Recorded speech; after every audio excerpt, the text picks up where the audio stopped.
Olá pessoas, hoje vamos fazer a resenha deste livro, O Manifesto do Partido Comunista ou O Manifesto Comunista de Karl Marx e Friedrich Engels. Então, isso aqui é um livro bem pequeno, né? Na realidade, isso aqui é um panfleto que ele fez para poder divulgar o que eles fizeram, para poder divulgar suas ideias de como eles enxergavam o mundo e como eles queriam que o mundo fosse politicamente, né? Socialmente também. E aí escreveram um manifesto, e essa aqui é a minha versão, tem a preparação, que na verdade é um prefácio, da Sabrina Fernandes, que é uma estudiosa desse assunto, tá? Então, antes de começar a falar sobre o livro, como foi a experiência pra mim, né, de ler esse livro? Cara, eu achei, sinceramente, muito tedioso. Cara, eu achei esse livro bastante tedioso, eu achei... às vezes tinha vontade de parar o livro. Eu fiquei, eu acho que mais de uma semana para ler isso daqui, cara. Porque toda hora eu lia um pouquinho, me esforçava. E, sabe, era meio chato de ler. Era assim, tedioso, sabe? Você quer ler, mas aquilo ali não é interessante, aquilo ali não é... Quase quando eu acabei de ler, cara, eu fui na força do ódio. Eu falei assim, cara, eu vou ler esse livro até o final, eu vou ler. Cara, tava com vontade de parar e falar, não, cara, eu já comecei, agora não vou parar. Não, para e vai pra outro. Todo mundo fala assim, cara, quando você não consegue ler um livro, você precisa ir pra outro, pula pra outro e tal, que se dane aquele livro que você tá demorando pra ler, é chato. Cara, eu fui e falei, sou marrudo. Eu falei, cara, eu vou ler esse livro, eu vou terminar, independente de qualquer coisa. E foi isso, terminei.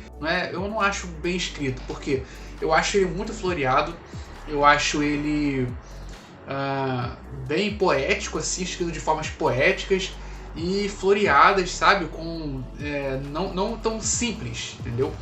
Ah, Matheus, mas você quer que eu escreva simples? Cara, eu acho que o propósito de todo livro é passar o conhecimento. E como você passa o conhecimento, né?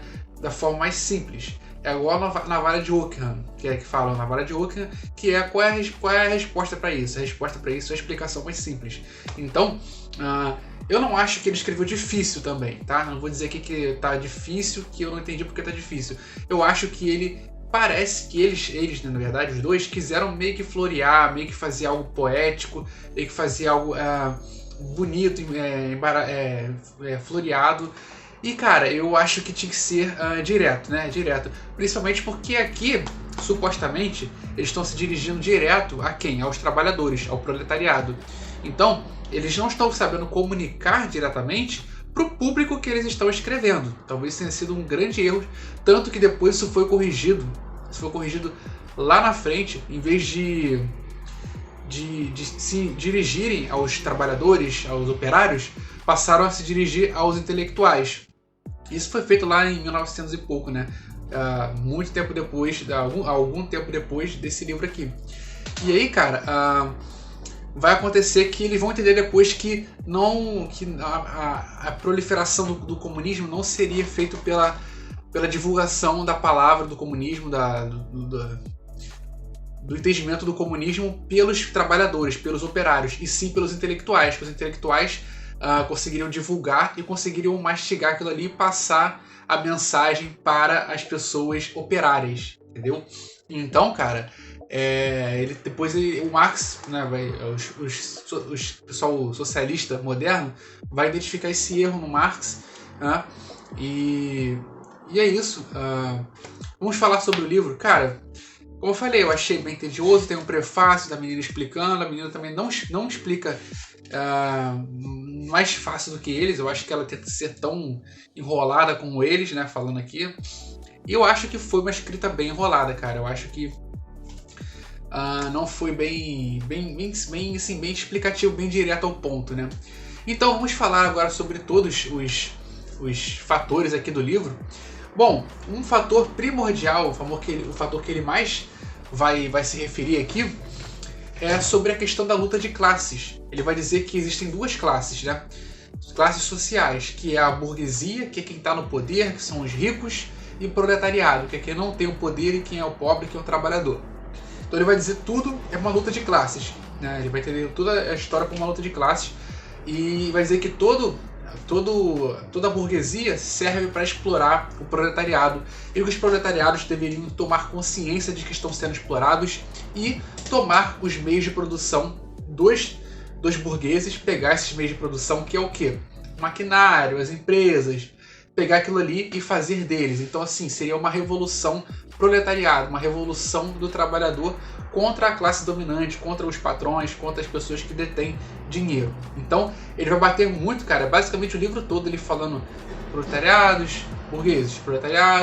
Então ele vai acirrar a luta entre eles, a guerra entre burgueses e proletariados. Ele vai odiar a burguesia e vai querer que o proletariado consiga tudo que a burguesia tem.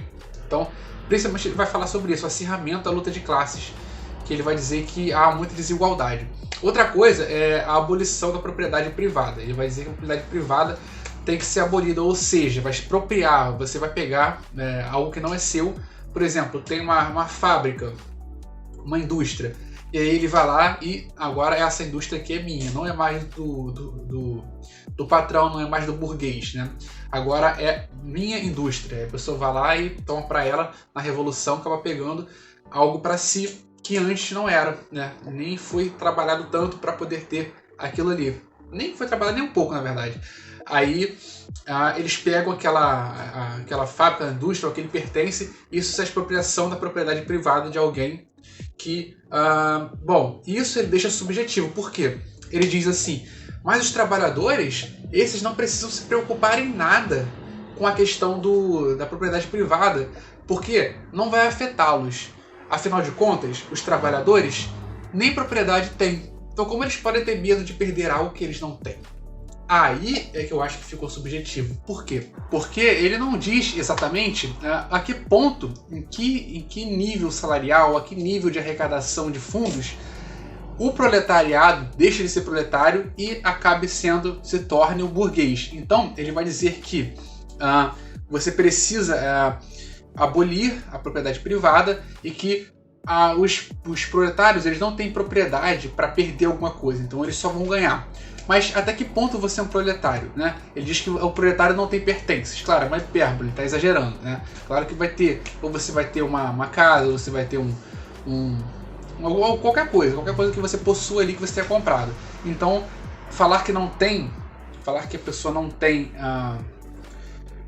propriedade é uma hipérbole lá que eu entendo que ele está exagerando. Mas ele fala, então assim, quanto você precisa ter para ele decidir se o proletariado, os outros proletários podem tomar o que é seu ou não.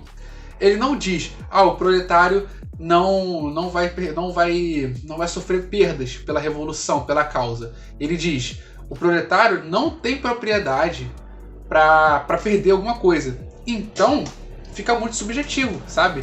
Eu acho que fica muito subjetivo e ele não explica exatamente sobre a que ponto ali uma coisa se torna outra.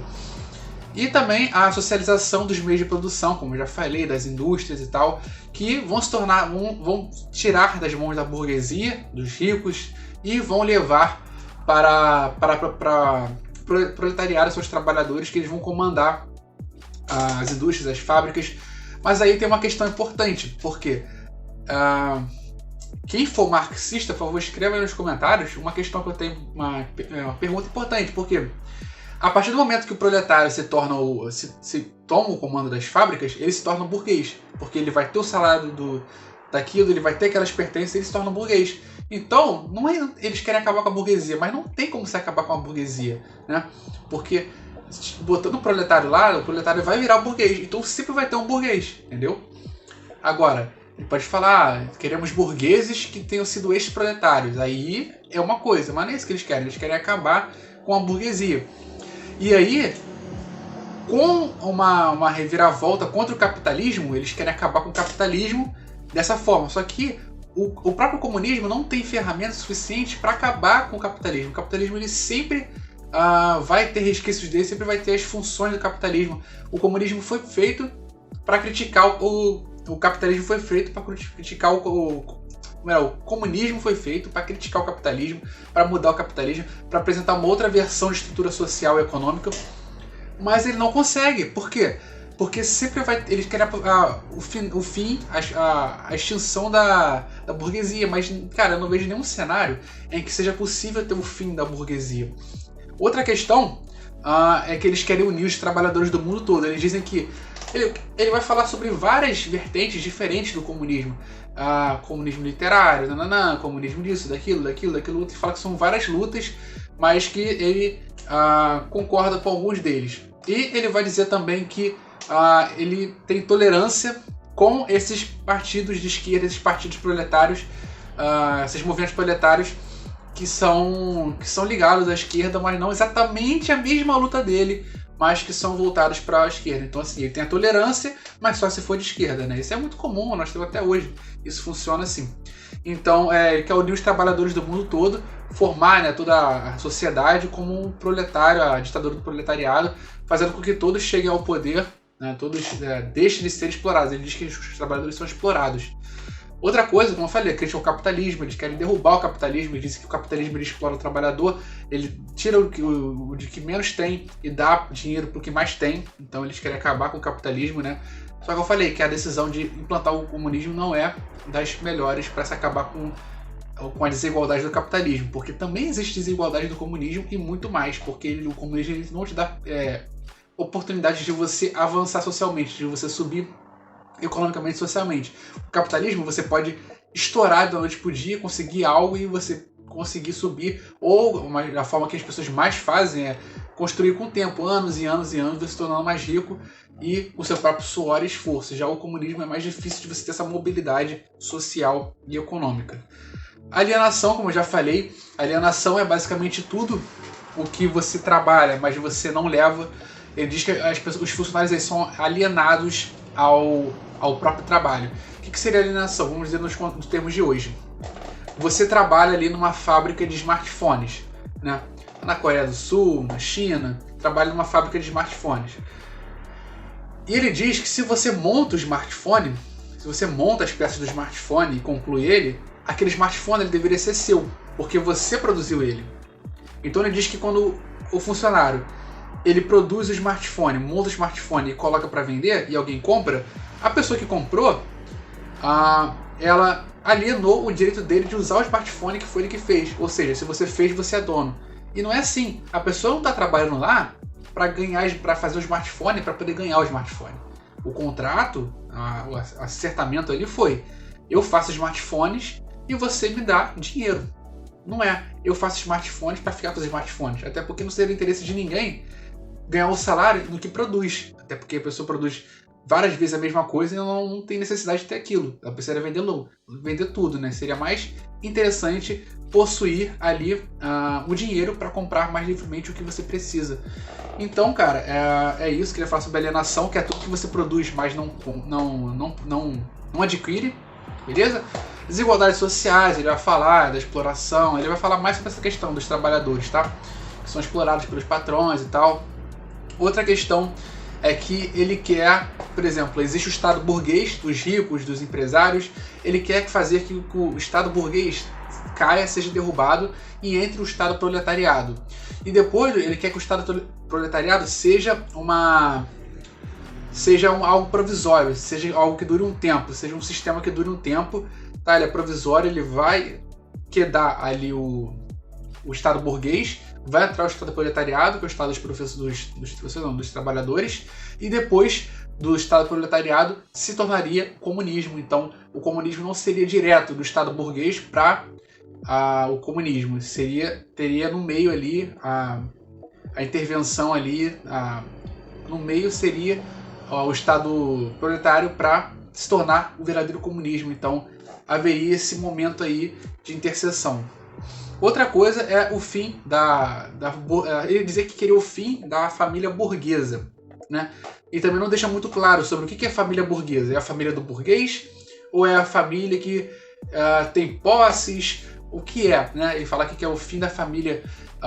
Muita gente interpreta isso como o fim da família, como a instituição família. Ele não gosta da instituição família, até porque ele foi um cara um pouco depravado, que traiu a esposa. Não lembro se ele casou, mas ele traiu a pessoa com quem ele vivia e para ficar com a empregada. Então, assim, ele não foi uma pessoa muito boa nos relacionamentos, era uma pessoa de moral muito questionável. Então, cara, muitas pessoas dizem que interpreta dessa forma, que ele era contra a instituição família, porque ele não curtia isso mesmo e achava que isso era contra os princípios dele, né? Se é que tinha algum. E outra questão, ele aponta o casamento, ele aponta a instituição do casamento. Então, como eu disse, eu não sei se ele casou, mas ele aborda essa questão do casamento como algo sendo nocivo. E eu vou falar agora as questões aqui que eu marquei, beleza? Eu vou falar tudo que eu marquei aqui. Vamos lá. O que eu marquei, né? Vamos lá para o que eu marquei. Nos primeiros tempos da história, por quase toda parte, encontramos uma disposição complexa da sociedade em várias classes. Uma variada gradação de níveis sociais. Na Roma Antiga, temos patrícios, cavaleiros, plebeus, escravos. Na Idade Média, senhores feudais, vassalos, chefes de corporação, assalariados, aprendizes e servos. Dos servos da Idade Média surgiram os burgueses, privilegiados das primeiras cidades. A partir dessas primeiras cidades burguesas, desenvolveram-se os primeiros elementos da burguesia. A burguesia, historicamente, cumpriu um papel extremamente revolucionário. E aqui parece uma contradição, né? Mas não acredito que ele tenha se expressado mal. A burguesia, que é que ele condena, cumpriu um papel extremamente revolucionário. Que é revolucionário é o que ele prega, a revolução. Então, você está dizendo que a burguesia fez algo que ele prega. Então, e ele critica a burguesia o tempo todo, né? Mas vamos ver aqui. Sempre onde chegou ao poder, a burguesia destruiu todas as relações feudais, patriarcais e idílicas. Impiedosamente, rompeu os laços feudais heterogêneos que ligavam o homem aos seus superiores naturais, entre aspas, né? E não deixou estar vínculo algum entre um homem e o outro, além do interesse pessoal estéril, além do pagamento de dinheiro desprovido de qualquer sentimento.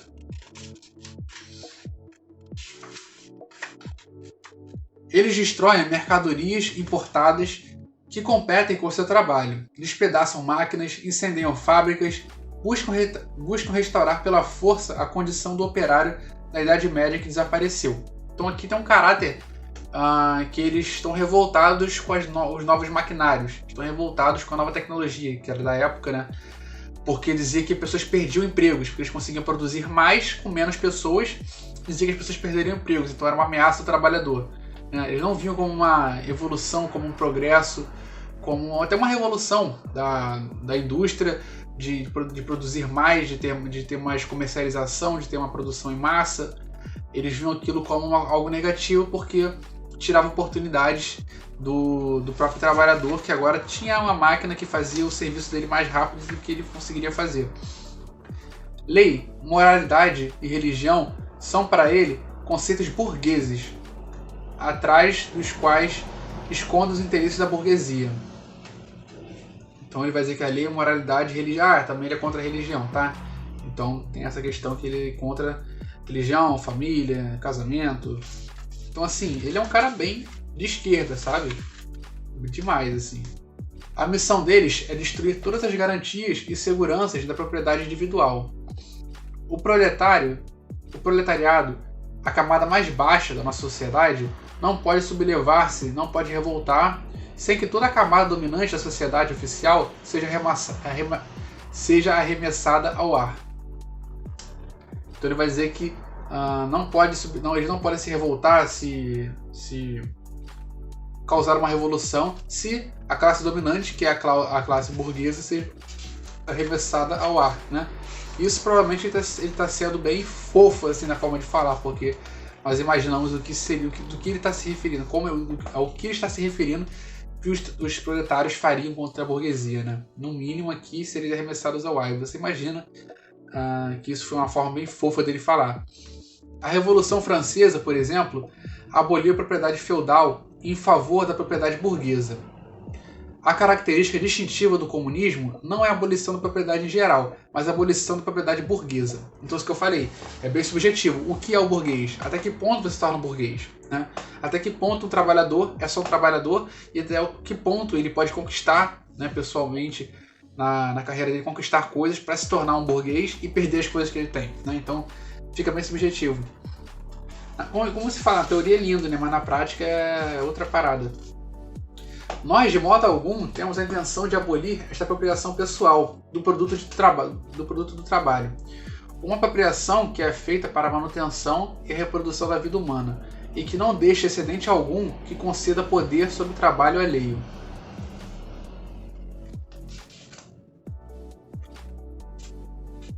Ele vai questionar muito a questão que ele é contra o que a burguesia faz, que ele diz que a burguesia explora as pessoas, né? Trabalha mais, ganha pouco, trabalha muito, ganha pouco. Então vai ser uma das coisas que ele critica. O comunismo não priva homem algum do poder de se apropriar de produtos da sociedade. Tudo que ele faz, ou seja, o comunismo não priva ninguém do poder de se apropriar do produto da sociedade, ou seja, de comprar, de gastar. Tudo que ele faz é privá-lo do poder de subjugar o trabalho de outros por meio de tal apropriação. Mas o que é, para ele, o que é subjugar o trabalho de outros? O que é ser explorado? Ele não deixa claro assim. Ele só fala, a teoria é muito bonita, ele fala não pode isso, não pode aquilo, não pode acontecer sacanagem, não pode acontecer maldade, não pode acontecer exploração, mas o que de fato caracteriza isso, né? Então você fica bem livre. Aqui, essas medidas, é claro, serão diferentes em diferentes países. Contudo, nos países mais avançados, o que segue será bem aplicado de modo geral. 1. Expropriação da propriedade de terra e utilização de todos os aluguéis de terra para fins públicos. 2. Imposto de renda fortemente progressivo. 3. Abolição de todo direito de herança. 4. Confisco de propriedades de todos os imigrantes e rebeldes. 5. Centralização do crédito nas mãos do Estado por meio de um banco nacional com capital de Estado e um monopólio exclusivo. 6. Centralização dos meios de comunicação e transporte nas mãos do Estado. É um problema. 7. Extensão de fábricas e de instrumentos de produção possuídos pelo Estado. Levar o cultivo à terra inculta e a melhoria do solo em geral de acordo com um plano comum. 8. Responsabilidades iguais para todo o trabalho. Estabelecer exércitos industriais, em especial para a agricultura. 9. Combinar a indústria de agricultura com a de manufatura, progresso rumo à eliminação gradual de distinções entre cidade e campo, através de uma distribuição mais equilibrada da população do país. 10. Educação gratuita para todas as crianças em escolas públicas. Eliminação do trabalho infantil em fábricas em sua forma atual. Combinação de educação com produção industrial. E vamos para a última parte que eu marquei. Os comunistas lutam para alcançar objetivos imediatos, para dar força aos interesses momentâneos da classe trabalhadora. Então, assim, esse eu vejo uma grande diferença entre esquerda e direita, né? A direita prefere lidar com problemas difíceis de formas difíceis. As questões não fez assim, isso é complicado, então a solução é complicada também e a longo prazo, né? Não é feita lá a curto prazo. Já a esquerda, ela é mais voltada assim, são soluções fáceis para problemas complicados. O problema é complexo? Não, isso aqui é só você fazer isso, e não é só fazer isso, né? Existe ali um meio termo, não tão demorado, não tão rápido. Existem formas de você conseguir melhorar aquilo ali, sem ser também da noite pro dia e sem demorar 50 anos, beleza? Então é isso, galera. Esse foi aqui a revisão, foi a resenha do livro Manifesto do Partido Comunista ou Manifesto Comunista, né? Dependendo da tradução. Não sei o que diferencia eles, mas foi isso. Foi o menor livro que eu demorei mais tempo para ler, cara, porque realmente ele é muito... Cara, é muito chato, cara. É muito maçante, cara. E sinceramente, me sinto bem agora e consegui fazer essa resenha. Beleza, galera? Então é isso. Obrigado por terem assistido. Dê like no vídeo, se inscreve e ativa o sininho, beleza? Muito obrigado. E é isso. Eu vou ficando por aqui. Fui!